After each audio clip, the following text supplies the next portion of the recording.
What we have here today is a snow blower that the augers are not turning, and the first thing I would always check would be the shear pins, and those look in good shape. So next what we'll do is remove this cover here and check the belt out.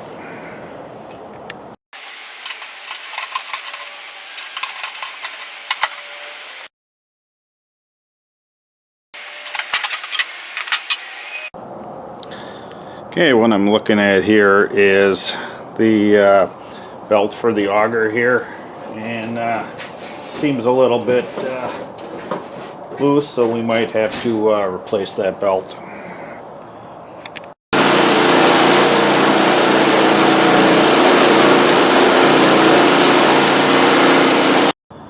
Hopefully the camera will pick this up here.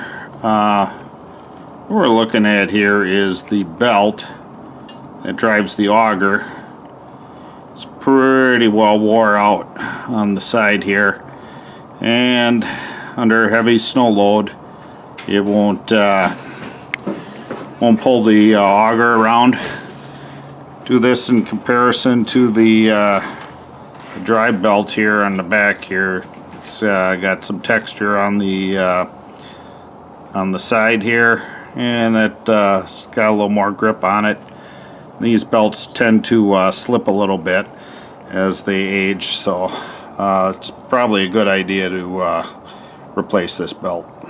To purchase the proper belt, you want to take and record your model number here on the decal, and you can go online, usually to Sears Parts Direct, or I use e-replacement parts. You can obtain the model number if you're going to purchase it online, or you can just bring this to your local power center and purchase a belt. What you would do is, most snow blowers, you just remove these top bolts here, and the machine will split apart to give you better access to removing the belt. And then there is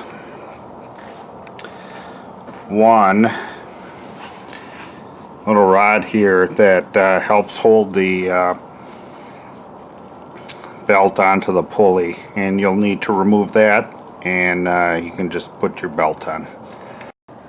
Now with this loosened up, we can remove the belt from the top pulley there. I'll go ahead and take this out, split it apart, and it'll come off the auger pulley very easily. I'm hoping the camera can pick this up a little bit. We have, this belt is all checked and cracked, and where it got stuck there, it got burnt up a little bit. So we're gonna go and get a new belt for this. Okay, we'll slip the belt on the pulley, then we'll close it up.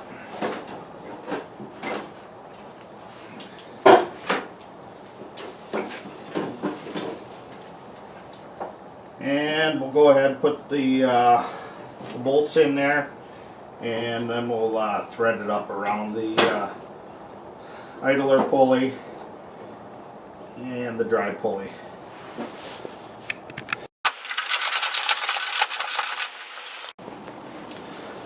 Okay, to run the belt on there, just get it on those other pulleys, and turn it over very slowly.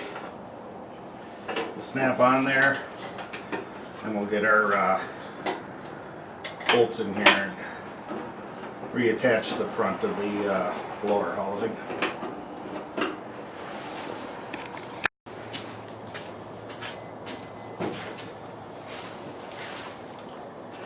And we'll run this down till it is just not really touching the belt, but very close to it.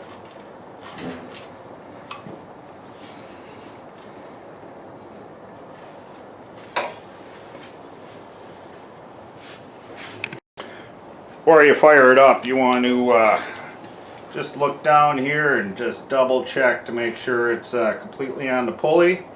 and you can go ahead and see that the tension is correct on there, and everything looks good. So we'll go ahead and put the cover back on here, and we're all set.